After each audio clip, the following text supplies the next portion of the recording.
98.3 FM. Je répète, 98.3 FM, vous êtes sur Akoum Radio, la radio des sonorités africaines, la radio préférée de votre radio préférée, et akoumradio.fm sur notre site et sur notre application disponible sur App et Play Store. Sorani le Gabon, Sorani l'Afrique, c'est encore un plaisir de vous retrouver dans l'émission qui vous fait découvrir les personnalités africaines. Moi, c'est Miss Bouloualou et je pense que je n'ai plus besoin de me présenter à chaque émission. Je vous le dis, je ne reçois que des trésors, des richesses de notre continent et c'est toujours un plaisir. Et aujourd'hui, j'ai l'immense plaisir de recevoir quelqu'un qui a commencé sa carrière. Je n'étais même pas encore née, je crois même que je n'étais même pas encore en projet. Il est l'un des premiers rappeurs dans le pays qu'on appelle le Gabon et d'ailleurs on ne peut pas l'ignorer parce qu'il a appartenu au groupe qu'on appelle le Sia Possi X ou la Wana, vous le savez, il tapait à Bana, arrivé au Quat, ou encore avec des titres comme Vive la vie.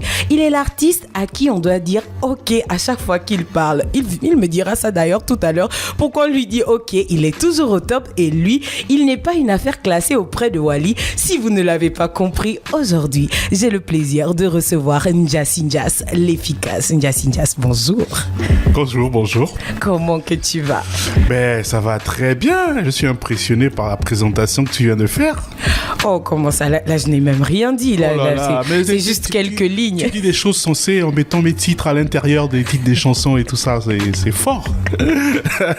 Alors, comment va N'Jassi N'Jas? Et tu sors d'où, hein? Il faut qu'on te pose la question simplement comme ça. D'où sort N'Jassi N'Jas? Nous, on sait que ton dernier projet à toi tout seul est sorti en 2016. Donc, en 2016 et 2023, que s'est-il passé dans la vie de N'Jassi N'Jas? On veut tout savoir. Ah, ça, c'est la question vraiment qui revient et revient. Ah, mais oui, quand même. N'Jassi 7 ans, c'est beaucoup. Ben, N'Jassi est là, à Libreville, hein, tranquille, au Gabon. Il faut dire que j'ai mis un peu les activités artistiques en suspens.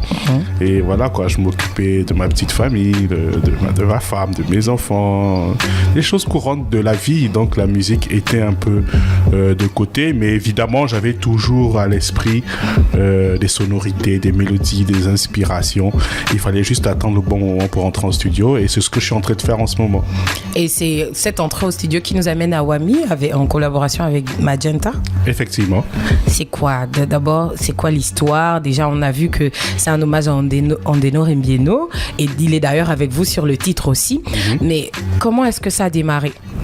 Bon, ce qu'il faut dire, c'est que Danny, Magenta et moi, nous sommes des amis, des potes. Vraiment, au-delà de la musique même, nous sommes vraiment des frangins, on est tout le temps ensemble. Et lui étant membre du groupe Aïeux, et moi de Sia Possi X, il s'avère qu'à un moment, le groupe Aïeux était un peu en veilleuse. Le groupe Sia Possi X aussi bien avant. Mais Danny, Magenta et N'Jassi étaient toujours ensemble, toujours amis, ils se fréquentaient. Okay. Et donc, on a décidé de faire un album commun. Un album commun? Voilà. On a déjà le titre de l'album. Est-ce Just do it. Just do it. Ouais. Faites des hits, faisons des hits.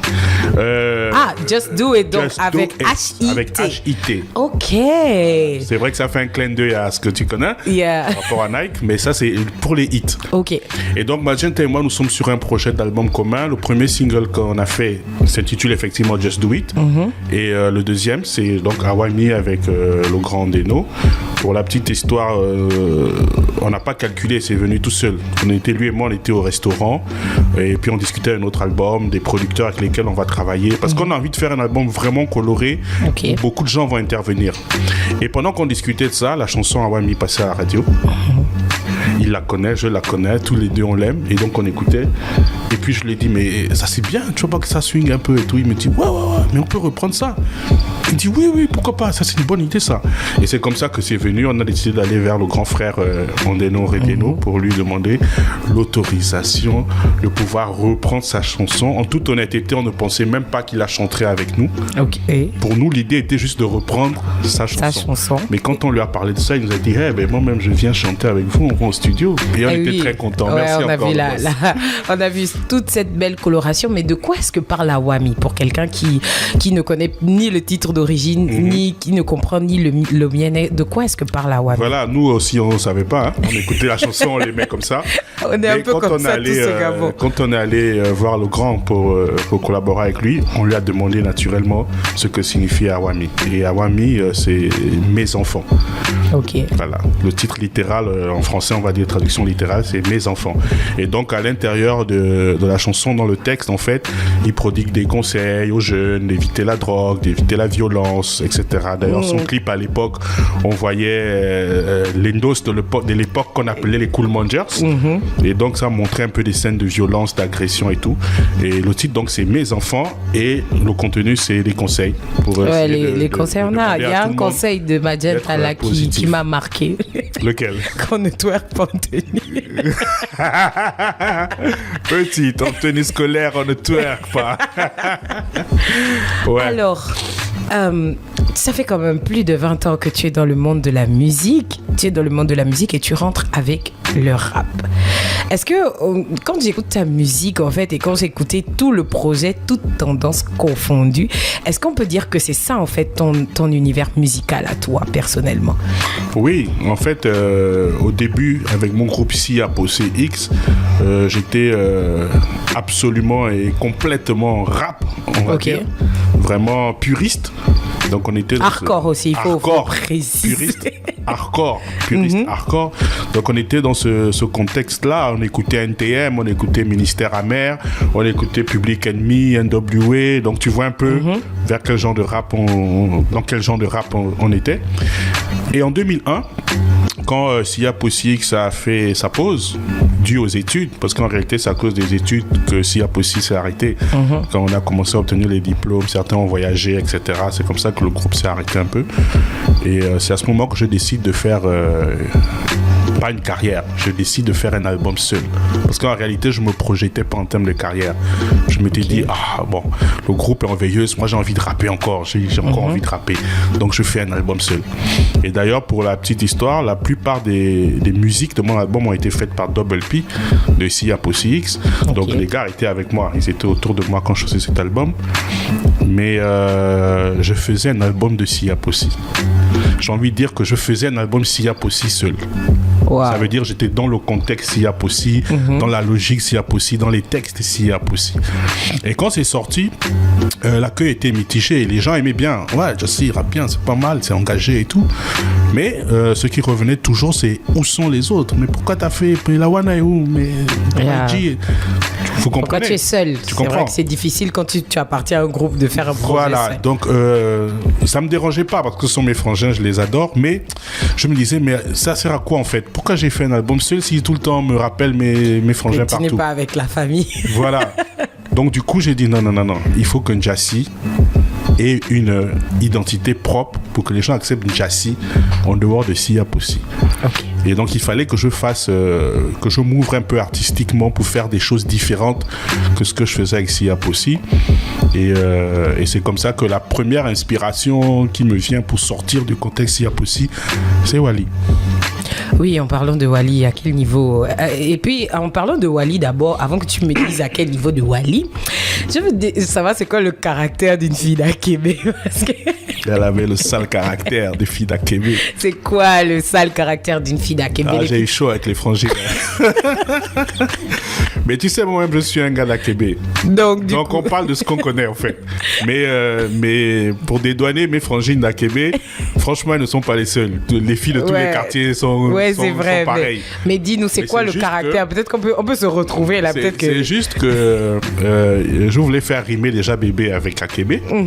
Et les filles d'Akébé, elles sont grincheuses. C'est-à-dire que elles sont hardcore, en fait. Une fille d'Akébé, elle est hardcore. C'est-à-dire que tu lui prends pas la tête n'importe comment, tu lui racontes pas n'importe quoi. En 2-3 phrases, elle te met à ta place. Tu vois, c'est ce que ça voulait dire, en fait. C'est-à-dire que c'est pas des filles qui se laissent faire. Ce sont des filles qui sont fortes de caractère. Voilà. Et nous, les hommes, quand on a affaire à des femmes comme ça, vous fouillez. On n'est pas très à l'aise. On est au courant. Donc, du coup, on est obligé de dire que c'est un sale caractère. Voilà. Parce que ça vous arrange pas. Parce que ça vous arrange pas. Clairement. Donc, on peut faire la fille docile. Mais dis oui, quand tu lui parles, tu dis oui, d'accord. En parlant parlant de Wally, c'est une femme que tu as vraiment connue ou là tu dépeignais toutes les femmes en général?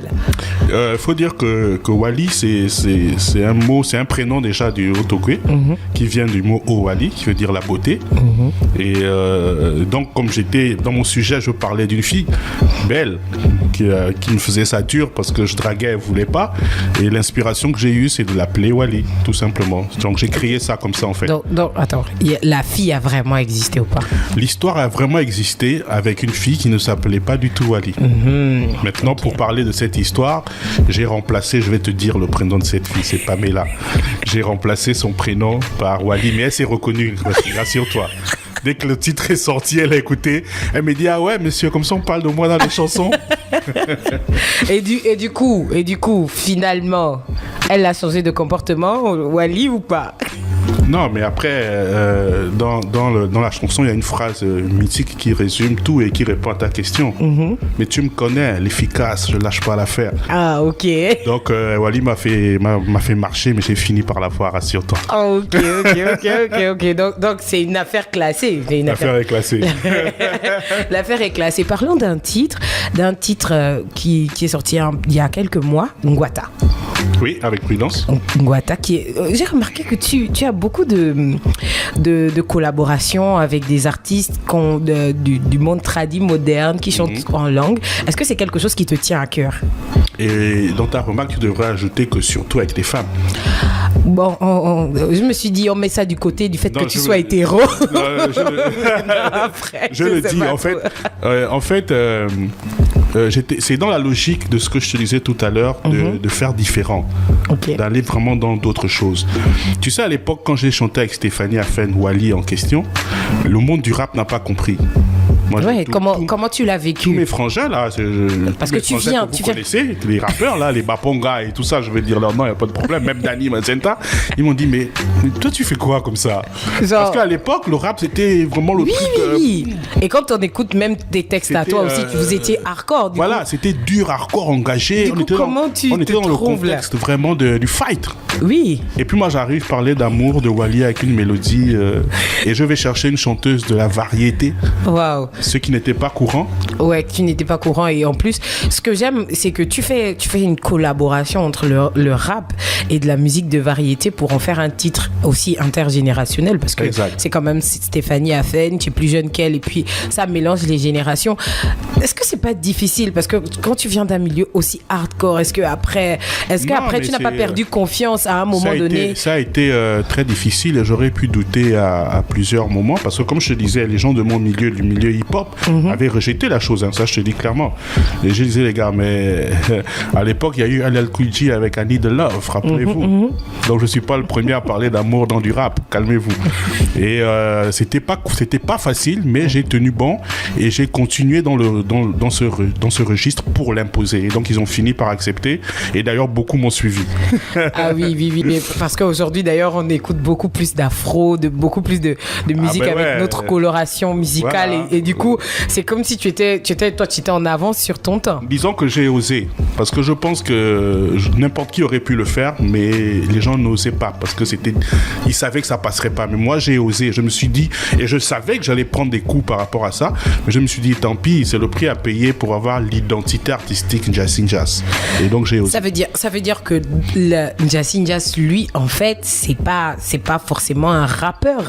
Non, à la base, je suis un rappeur et je le revendique. Quand tu écoutes les albums de Sia Posix, je t'invite à les écouter. Tu écoutes les couplets de Njassi dedans. Oui, j'ai écouté, justement. Je suis l'un des plus durs dans les textes. Hardcore, avec le langage fort. Exactement, je suis l'un des plus durs dans les textes. En fait, dans Sia Posix, on va dire...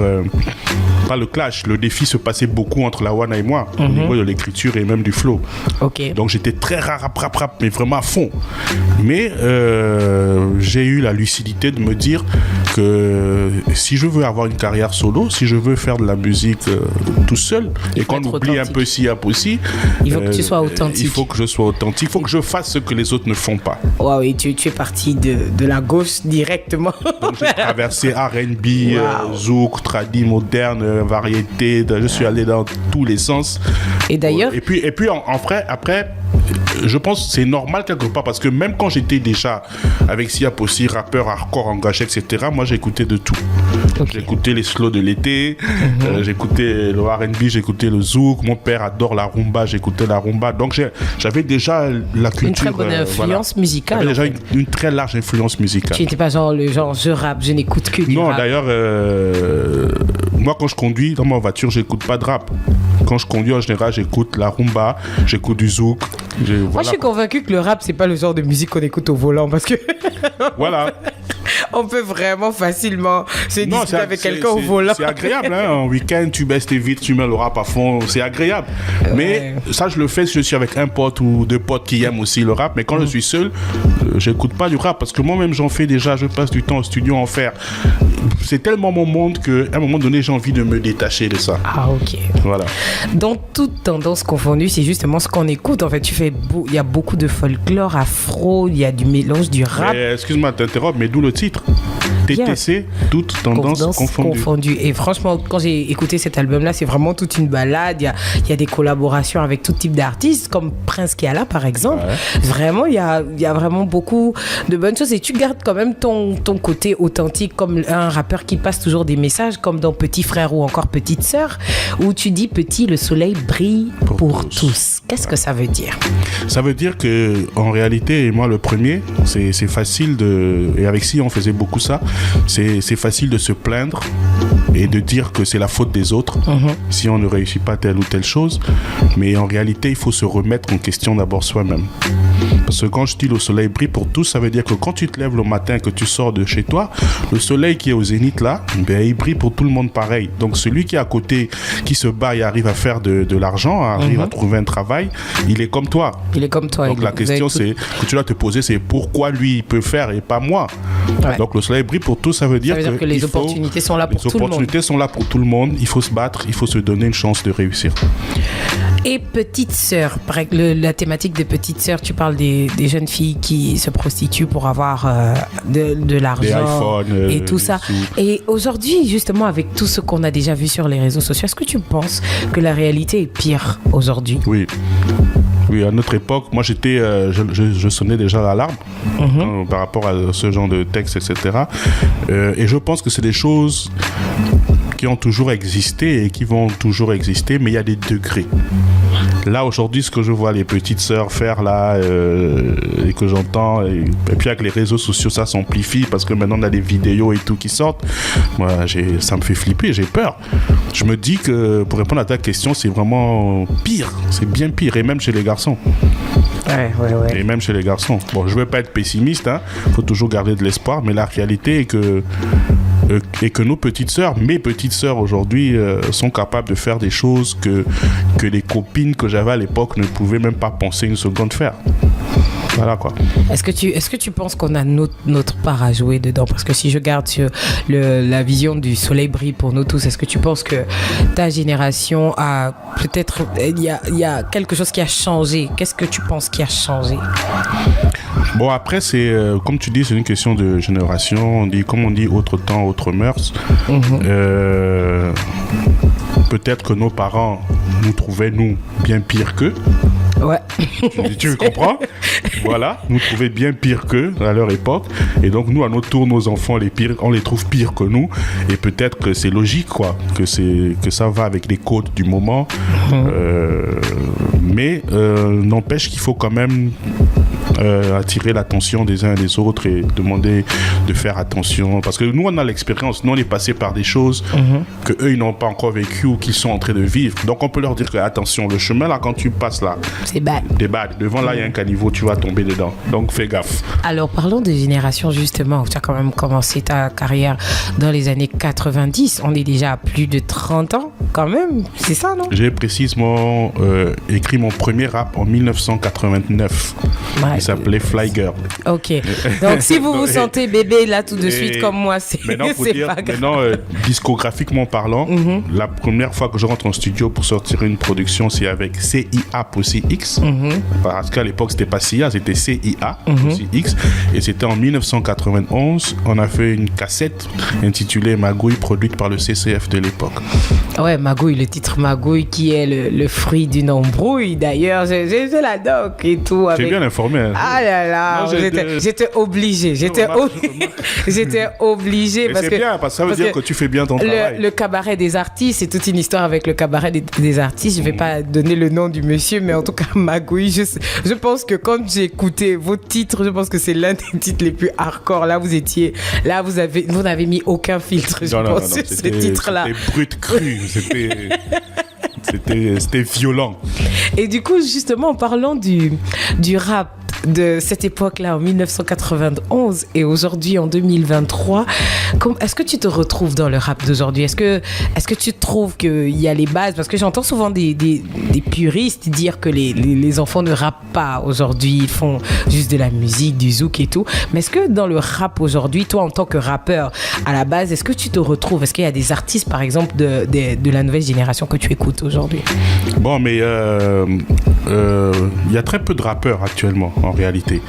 Et quand tu trouves des rappeurs dans ce qui se fait, qui est un peu frais, c'est des rappeurs qui sont dans, j'ai envie de dire, la génération intermédiaire. Quand tu prends par exemple un petit frère comme Rodzeng, il n'est plus tout jeune, mais il n'est pas vieux non plus. Lui, il a le rap encore tel que nous on le concevait et tel que moi personnellement je l'aime. Maintenant, à côté de ça, tu vas avoir un autre jeune, par exemple comme Danzer, on va dire c'est du rap, mais c'est pas le rap tel que nous on le concevait. C'est-à-dire, c'est leur truc d'aujourd'hui. Moi, j'ai rien contre. J'estime que c'est normal. Et même aux États-Unis, en France, l'évolution fait que le rap prend des colorations, des tournures, et puis la musique change aussi. C'est normal. C'est tout à fait normal. Donc, il y a dans la nouvelle génération, il y a des rappeurs, évidemment, mais qui correspondent pas au rap tel que nous on l'a connu et tel que nous on l'a aimé, les pratiquer. Et du coup, pour toi, le rap était mieux avant ou pas? Parce que c'est une phrase que j'écoute un peu partout dans les textes de rap. Moi, je n'aime pas cette phrase. Pour moi, honnêtement, elle n'a pas de sens. Parce que c'est ça, c'est oui, le rap était mieux avant, il ne rappe pas Pourquoi bien. Je te dis ça?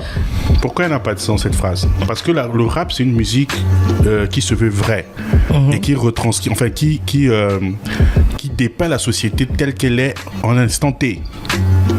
Tu comprends ce que je veux dire? Ouais. Ça veut dire que le rap que nos jeunes frères font aujourd'hui, ça va avec leur réalité. Ça va avec leur réalité, avec ce qu'ils vivent dans les quartiers et avec les sonorités qu'ils écoutent. Parce qu'aujourd'hui, l'afrobeat du Nigeria avec Fela, etc., c'est vraiment imposé en Afrique comme une musique urbaine. On a envie de dire. Nous, à l'époque, les références qu'on avait, c'était le rap new-yorkais. Donc le boom boom pas vraiment new-yorkais, boom bap pur voilà, pur dur, les KRS-One, tout ça, voilà, c'est normal. Mais eux, ils ont grandi dans une génération où l'afrobeat est très présent. Il y a beaucoup de musicalité, on chantonne beaucoup, etc. Donc leur rap ressemble à leur époque tout simplement. Maintenant, dire que le rap était mieux avant, pour moi, ça n'a pas de sens. Moi, ce que je pourrais dire, c'est que moi, personnellement, je préfère le rap d'avant. Ok. Tu vois, ça, je peux dire ça. Que moi, je préfère le rap d'avant, je me reconnais dedans. Mais dire que c'était mieux, qu'est-ce qu'il prouve? Aujourd'hui, avec les réseaux sociaux, le rap que nos petits frères on voit les millions de vues sur les plateformes, et puis ils s'exportent avec, et puis. On va dire que nous, on n'avait pas ces outils-là à l'époque. Peut-être qu'on aurait fait pareil ou mieux, mais on ne saura jamais. Donc, dire que c'était mieux avant, c'est une erreur. Le rap était différent avant. Du moins, le rap d'aujourd'hui est différent de celui d'avant. Voilà. Voilà, il y a de la différence. Pour moi, c'est ce qu'il faut dire. On va pas dire que c'est mieux. Ça veut dire que non, il n'y a pas de mieux. On se sent mieux en écoutant une tendance, mais on ne peut pas dire qu'il y a... Il n'y a pas de mieux. Et pour moi, il n'y a même pas de comparaison à faire. Pour moi, chaque époque a son rap. Chaque époque a son rap. On va faire un petit retour justement aussi à Possi X. Et j'ai remarqué que vous aviez beaucoup de rap, de textes en langue vernaculaire. À cette époque-là, est-ce que c'était important pour vous de rapper dans votre langue vernaculaire? Oui, bien sûr, parce que nous on a commencé à rapper en imitant les raps américains et les raps français avec Radio Nova qu'il y avait à l'époque.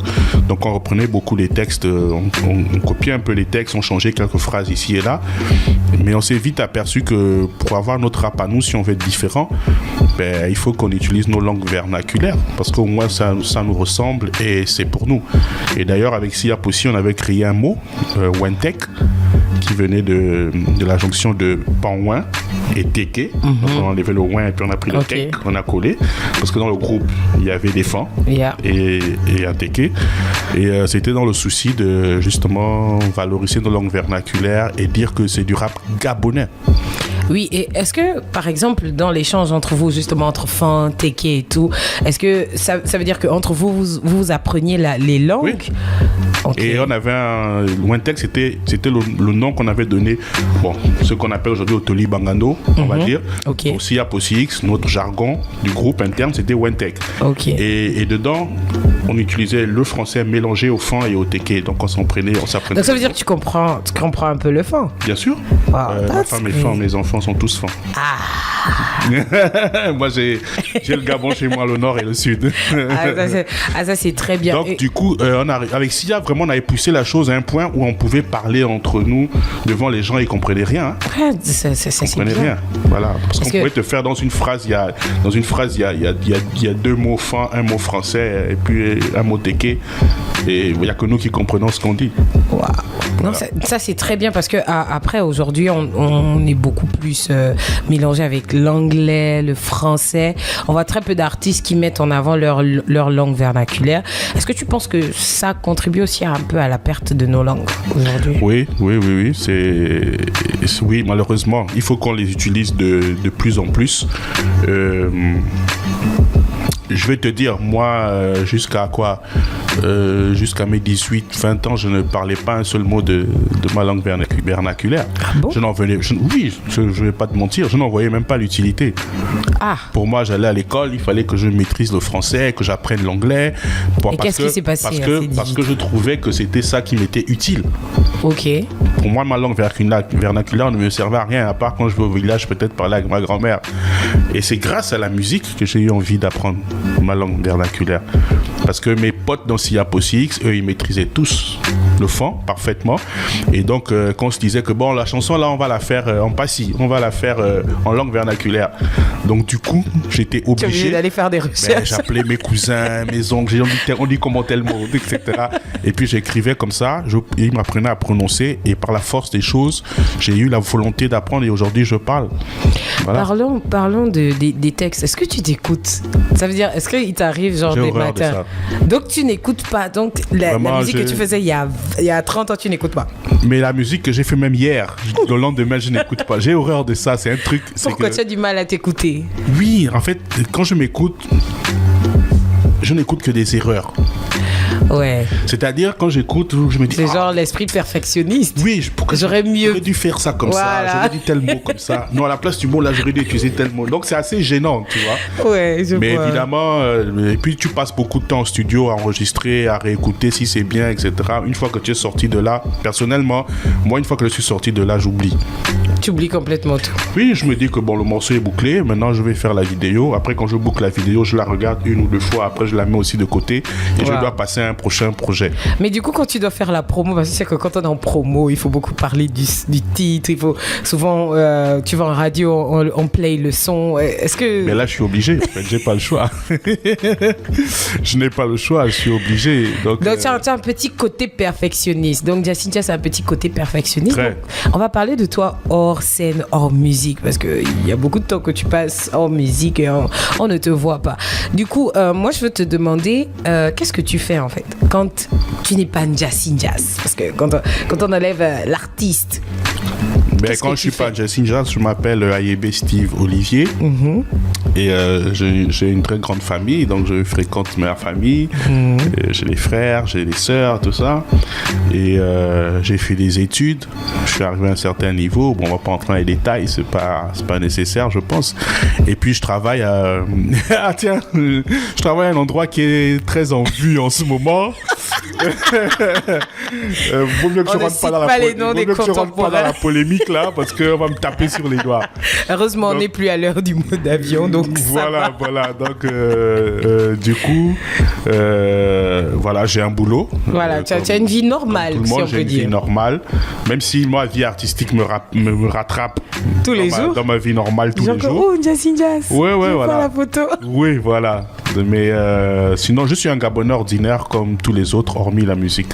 Comment le vit d'être un artiste? Ça veut dire dans la vie de tous les jours, quand tu es peut-être en famille, en train de faire les courses, et puis quelqu'un te dit Jazz, je peux faire les photos. Tu as déjà écouté ma chanson L'artiste? La vie d'artiste, c'est triste. Faut pas faire ci, faut pas faire ça, gars. Les idiots vont te juger. Est-ce que c'est pour ça que... le compte à rendre qu'à Dieu. Alors je roule dans les maquis, les boîtes de nuit comme je veux. Je suis l'artiste. Donc, est-ce que tu fais ça encore aujourd'hui? Oui, ça m'arrive. Toujours. Mais bien sûr, quand j'ai un peu de temps, je me divertis comme tout le monde. C'est normal. Et la vie d'artiste, c'est magnifique. Et c'est un couteau à double tranchant, en fait. Ça t'ouvre énormément de portes, mais comme ça, on t'enferme aussi. Ouais. Donc, il faut faire avec. Il y a des endroits où ça te sera bénéfique, et il y a des endroits où ça te sera défavorable. Comme quel endroit? Parce que c'est où que c'est défavorable d'être un artiste? Mais il y a des gens qui n'aiment pas les artistes du tout. Il y a des gens, dès qu'ils te voient... Maintenant, on va leur demander pourquoi. Moi, je ne sais pas.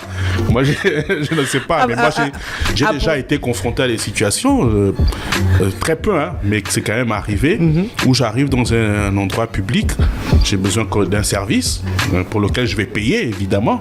Un restaurant, par exemple. Et puis, je suis assis, j'attends qu'on vienne me demander ce que je prends et personne ne vient. Oh, really? Oui, j'ai déjà eu ça. Puis je suis là, je dis, mais souvent on demande à ce que d'autres personnes prennent et tout. Et à un moment, je fais signe à la serveuse elle arrive, elle me dit, oui, vous voulez? Je dis, mais je suis au restaurant, je suis venu pour manger. Oui, je suis un client. Je dis, oui, mais vous attendez? Ah bon? Mais tout le monde est servi là, j'attends quoi? Peut-être. Vous attendez, monsieur. Et puis elle s'en va. Et quand elle s'en va, je prête attention, je vois son échange avec une autre serveuse. Oh ouais, c'est le chanteur là. Moi, je sais pas, moi je ne le sers pas en tout cas, je n'ai pas des dents. Et l'autre ok. dit, mais va le servir. Je dis, non, moi je l'aime pas. Oh, je ne sais pas. Si tu veux, va lui prendre sa commande. Donc voilà. Ok. Si. Moi j'ai déjà vécu ça ici dans un restaurant à lui. D'abord, si je me fâche là, j'ai dit le nom. Non, ne te fâche pas. C'est pas moi j'ai déjà vécu ça. Donc tu vois, c'est banal. Ça n'a pas de sens. Mais ça n'a absolument pas de sens. Il y a des gens qui réagissent comme ça. Et heureusement, il y a d'autres situations où, par exemple, à la banque, j'arrive, il y a la queue. Je me mets gentiment dans la queue, j'attends mon tour. Et puis il y a quelqu'un de la banque qui sort, qui vient me chercher. Monsieur Njassi, vous avez besoin de quelque chose? J'ai dit oui, suivez-moi. Et puis je pars et on me sert et je me sers. Donc il y a les avantages et il y a les inconvénients. Oui, surtout en plus on est en période de fin du mois, c'est sûr que c'est beaucoup plus intéressant qu'on facilite. On parle de quelque chose parce que j'ai écouté ici à Posi X et vous avez parlé justement des droits des artistes et tout ça. Et 30 ans plus tard, on se retrouve à avoir le statut d'artiste qui est légalisé. Est-ce que pour toi c'était trop tard?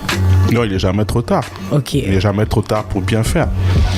Mais moi, en l'écoutant, je me suis dit, mais quand même, le statut de l'artiste, ça veut dire que c'était un débat qui a duré pendant des générations. Oui, et les gens ne s'en rendent pas compte, mais en réalité, jusqu'à ce que ce moment arrive, ce moment dont tu parles, où on promulgue la loi qui reconnaît le statut de l'artiste, en réalité, juridiquement au Gabon, l'artiste n'existait pas. Ça veut dire que tu ne peux pas aller souscrire à une assurance en disant que tu es en artiste. tant qu'artiste. C'est-à-dire c'est pas un métier, c'est pas une profession reconnue. Tu vas dire oui, je veux ma carte GS, mais vous faites quoi dans la vie? Je suis artiste, peintre, sculpteur, chanteur, tout ce que tu veux. On te dit ben non. Ils regardent dans leur rubrique. Ça n'existe pas. On peut pas, il n'y a pas la case artiste pour cocher. Et en fait, c'est ça tout l'intérêt. Or maintenant, ça va exister. Mais après, il y a aussi un autre côté parce qu'on parle de statut de l'artiste. Si c'est déjà un métier, ça veut dire qu'il y aura des impôts, vous serez imposable. Oui. Du coup, ça va beaucoup changer la donne. Hein. Bien sûr. Ça veut dire que être reconnu, c'est bien, mais il faut aussi, je pense qu'il y a aussi le côté là où il y a tous les devoirs aussi. C'est comme pour toute chose. Il y a les avantages, les inconvénients. Okay. Maintenant, l'artiste d'abord, c'est une activité, on va dire, une profession libérale. Voilà. Mais elle doit être encadrée. Yeah. Ça suppose que vous allez faire des efforts, investir, et donc vous serez imposable, comme tu dis. Et il ne faut pas s'attendre à une rémunération salariale, c'est pas ça le but. Non. L'artiste, il doit se faire son argent lui-même. Exactement. C'est comme le docteur qui ouvre son cabinet médical, et ben c'est à lui d'avoir ses clients. Tu comprends ce que je veux dire? Voilà, faut pas que certains, parce que beaucoup pensent que une fois qu'on a mis ça en place, c'est oui, fini. À la fin du mois, le 25, on va aller comme tout le monde prendre un salaire. Non, c'est pas ça. C'est juste que là, maintenant, vous avez un statut juridique légal, reconnu, et sur la base maintenant de ce statut-là, on pourra aller progressivement vers ce qu'on appelle les droits d'auteur que tout le monde attend. Voilà. Les droits d'auteur, ça c'est un autre débat. C'est un autre débat, c'est encore plus loin. Voilà, tu vois, tu as vu, c'est il y a 30 ans que vous en parliez. Voilà, il faut commencer. Aujourd'hui, on a le statut de l'artiste, il faut évoluer et il faut aussi que, bien évidemment, que les artistes prennent conscience de ce que ça, de ce à quoi ça les engage, parce que être reconnu comme un métier, ça veut dire qu'il faut connaître ses droits et bien évidemment ses devoirs.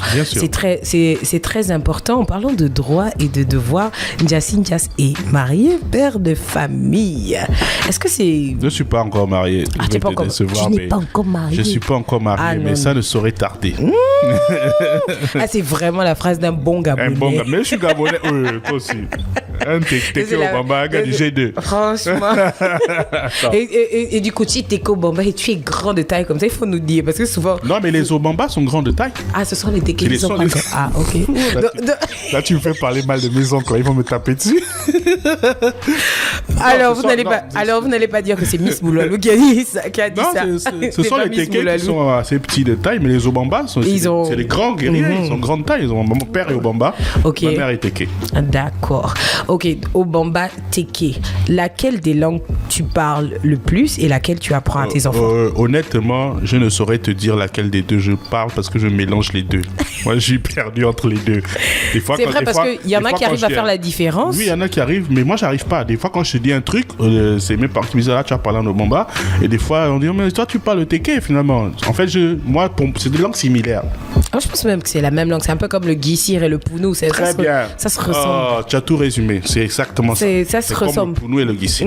C'est la même. C'est le même groupe linguistique. Oui. Il y a juste quelques petites particularités dans l'intonation, la prononciation, puis voilà. Et tout. Et puis, donc, du coup, tu apprends. C'est ça que tu apprends à tes enfants. Est-ce que tes enfants connaissent quand même comment Non, je leur apprends des petits mots, les deux. Et ton village, attends, laisse-moi terminer. Je vais dire quelque chose de très important. Je leur apprends des petits mots des deux, mais ils sont beaucoup plus poussés vers le fond. Parce que ils vont beaucoup en vacances chez leurs parents maternels.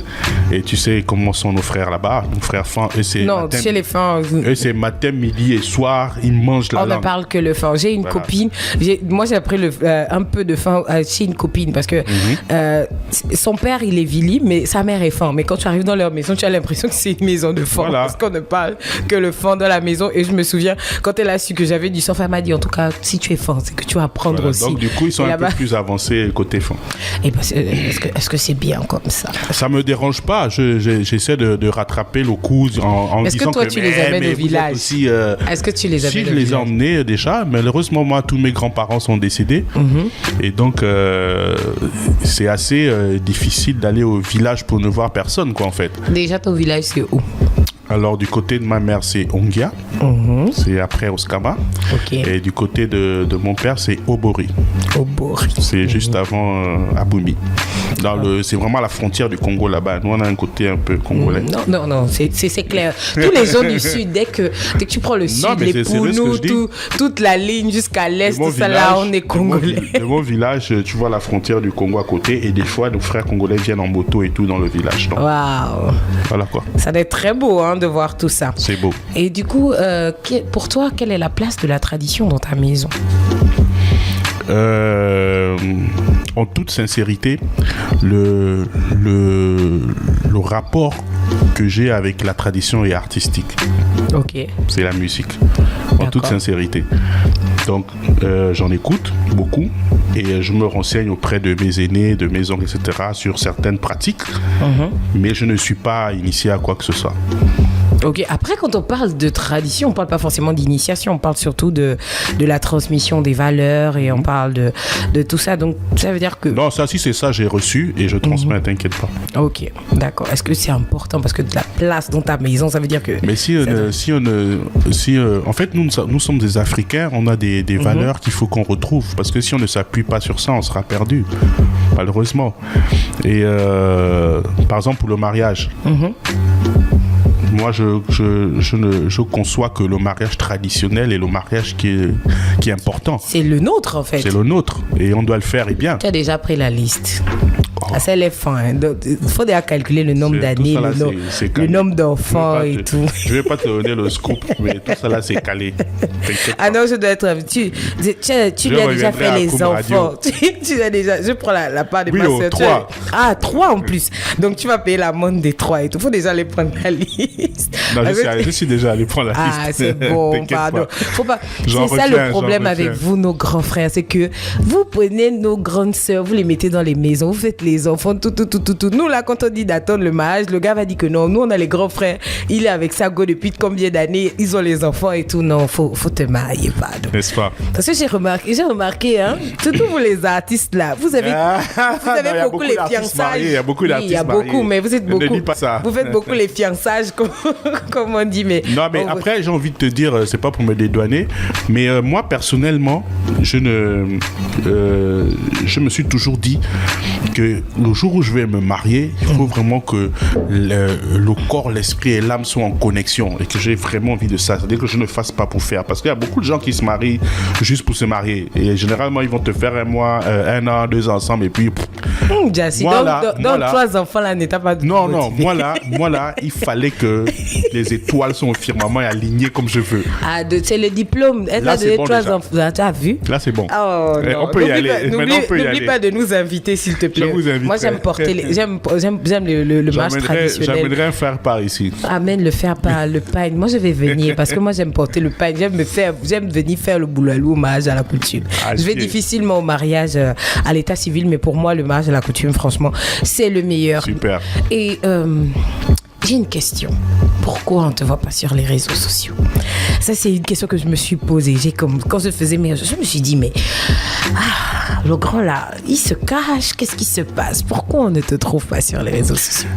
C'est volontaire. J'avais créé une page, Jazz in Jazz, une page en basco pour ma marque de vêtements que j'entretenais. Et vraiment, je ne saurais te dire pourquoi, mais à un moment, je me suis dit, bon, les réseaux sociaux, ouais, c'est un fourre-tout. Il y a tout. Okay. C'est un outil de travail, c'est vrai pour nous autres artistes, mais c'est tellement un fourre-tout que des fois, il y a tout et n'importe quoi, ça va dans tous les sens. Et là, je me suis dit, bon, je vais prendre du recul, j'ai supprimé les 2 pages. Là, j'en suis en train d'en créer une autre où je vais mettre un administrateur, ce ne sera pas moi, parce qu'apparemment, tu n'es pas la seule, il y a beaucoup de gens qui m'ont fait la remarque. Ils m'ont dit, si tu es dans la musique, eh bien, tu dois être sur les réseaux sociaux. Maintenant, pour répondre à ta question, je ne suis pas visible sur les réseaux sociaux sous le nom de Jazz in Jazz, mais sous mon propre patronyme, oui, Ayebe Steve Olivier. Non, nous on ne veut pas Ayebe Steve Olivier, nous on veut Jazz in Jazz, parce que après ce que je reproche à beaucoup d'artistes comme toi qui sont dans le game depuis longtemps, c'est qu'on ne vous trouve pas. C'est difficile de construire votre histoire. Je pense qu'il y a une partie de ton histoire que je suis partie chercher jusque sur Skyrock, tu imagines? Yes. Donc tu vois c'est dommage de pas... biographie vraiment je crois que ça s'arrête en 2001 ou quelque chose comme ça, ou 2000 je même. crois non, un peu plus un peu plus. Mais tu imagines, donc il faut aller sur une page Skyrock on n'utilise même plus aujourd'hui et tout, et je pense que vous avez quand même le devoir d'être visible, parce qu'après si on fait des recherches sur vous, si on doit connaître l'histoire en fait, on doit connaître l'histoire du rap gabonais, parce que vous avez aussi amené un certain vent dans tout le monde de la musique gabonaise. Nous les jeunes, on a besoin de savoir savoir. D'avoir et je pense des repères. oui, d'avoir des repères et savoir qui était là. Parce que souvent, j'ai remarqué que vous, les anciens, vous vous plaignez qu'on ne vous connaît pas, mais si on n'a pas d'endroit où vous trouver, pour nous, c'est difficile. C'est difficile. Et tu imagines, Jacine Jazz va en Côte d'Ivoire, on ne trouve aucune doc sur Jacine Jazz. C'est pas bon, rien, même pour toi-même. Donc, du coup, faut venir sur les réseaux sociaux. Ça fait pas peur. Non, on va, comme je t'ai dit, on va prendre des plus jeunes. Parce qu'il y a un truc aussi, c'est que, en réalité, nous, y a pas le temps. C'est pas notre monde. On n'est pas, comment dire ça? Vous êtes une génération qui est née dans ça. C'est votre truc, ça vous parle. Or, nous, on a été actifs bien avant ça. Et maintenant que c'est arrivé, il faut s'adapter, en fait. Mais c'est pas notre monde. C'est vraiment non, mais pas, un peu. C'est vraiment pas le truc. C'est vraiment pas notre truc. Mais, comme tu dis, il faut que ça existe. On prend des jeunes administrateurs qui peuvent passer la journée à être connectés. T'inquiète, je vais t'expliquer comment ça fonctionne. Comment tu peux faire un peu de boulot à l'eau. En tout cas, on va rectifier le tir, c'est promis. Alors, je vais te donner quelques mots, quelques groupes de mots et tu vas me dire à quoi ils te font penser. Alors, si je te dis la côte ouest. La côte ouest du rap africain, Libreville, Africa numéro 1, un collectif de rappeurs dans lequel on n'était pas, mais qu'on a inspiré. Ouais, c'est ce que ça m'évoque. Et quand je te dis l'Alliance Sacrée. L'Alliance Sacrée. Ça me rappelle Poloco Force. Tu connais le groupe Poloco Force? Non. C'est vraiment un des premiers groupes de rap au Gabon, d'Ovendo. Ils étaient derrière la pédiatrie, pendant que Yapossi, nous on était à la SNI et au camp de la gendarmerie. Et on avait fait un morceau ensemble, justement, qui s'intitulait L'Alliance Sacrée. Quand je dis la Wana. Et il y en a vraiment... La Wana, c'est Gemando Arland Dercy. C'est mon pote, c'est mon frère. Vous êtes toujours en contact? Toujours. C'était le leader vocal de Siapossi X. Il est aux États-Unis, ça fait plus de 20 ans maintenant. J'ai entendu dire qu'il est maintenant pasteur, quelque chose comme ça. Bon, il n'est pas pasteur, mais il est très poussé dans l'évangile. Il a dit qu'il ne veut plus qu'on l'appelle la Wana aussi. Oui, d'ailleurs, lui et moi, on se prend beaucoup la tête dessus. Je lui dis, mais... faut lui dire qu'il doit passer sur mon plateau. Je lui dis que, mais frangin, tu ne peux pas empêcher aux gens de se rappeler cette histoire. Oui, et en plus, non, attends, c'est un classique. La Wana, c'est la Wana. Le son tourne jusqu'aujourd'hui, l'histoire, elle est là. S'il y a possible, c'est là. Ça fait partie du patrimoine culturel du pays. Bien sûr. Il dit, ouais, y a pas de problème, tout ça, oui, mais qu'on ne m'en parle pas. Ah non, il y a un jour, lui, je vais forcément le recevoir en invité. Et pour terminer, le cabaret des artistes. Le cabaret des artistes, la zone Olumi. C'est là où on a fait nos premières classes. C'est les premières scènes de rap qu'on a connues, c'est dans ce cabaret-là. Je pense que c'est le berceau du rap gabonais, ce cabaret, scéniquement parlant. Ok. Maintenant, tu es un rappeur. Moi, j'oublie toutes les tendances confondues. À la base, tu es un rappeur. Donc, je suis l'artiste. Voilà. Donc, du coup, nous, on va monter un peu le volume, là. On va monter un peu le volume de l'instrumental qui passe juste en bas. Et puis, on veut que tu nous fasses un petit truc, là. D'accord. Je l'entends pas bien dans le casque. Ok. Je suis donc à Akoum Radio, c'est Jacine Jazz efficace, Monsieur Mbasco me demande de faire un petit fly flow il y a longtemps, mais on va essayer. Et même sur le tempo, on était chaud, on avait des baskets et des lacets fluo, et c'était hip hop Saturday, on aimait hip hop everyday, yeah. Au Gabon, la Zulu, c'est funky, it's time to get funk. Je tournais sur le dos de mon CEO, quand je rappais au micro, on m'appelait Curtis Blow. Il y avait le Studio One, le Night Fever et la fièvre du samedi soir, on disait Jungle Fever. Oh yeah. Ouh. Là, c'est un flow des années 90. Ah, mais c'est toujours aussi propre, l'artiste Jacine Jazz. Alors, une dernière bonne nouvelle pour nous avant qu'on ne termine. Une dernière bonne nouvelle. Oui, il faut que quand tu viens comme ça dans mon plateau, normalement, tu ne peux pas terminer l'émission sans nous donner une bonne nouvelle du genre vous me voyez dans un mois avec un album ou vous me voyez avec un prochain clip. Il faut une bonne nouvelle avant de partir. Ok. Mais la bonne nouvelle, c'est qu'avant la fin de cette année, mon album Just to Eat avec Danny Magenta va sortir. Ce sera le premier album, je pense, je ne sais pas si je me trompe, je me le dirai. Je pense que ça va être le premier album de deux artistes, de groupes phares, de groupes différents en commun.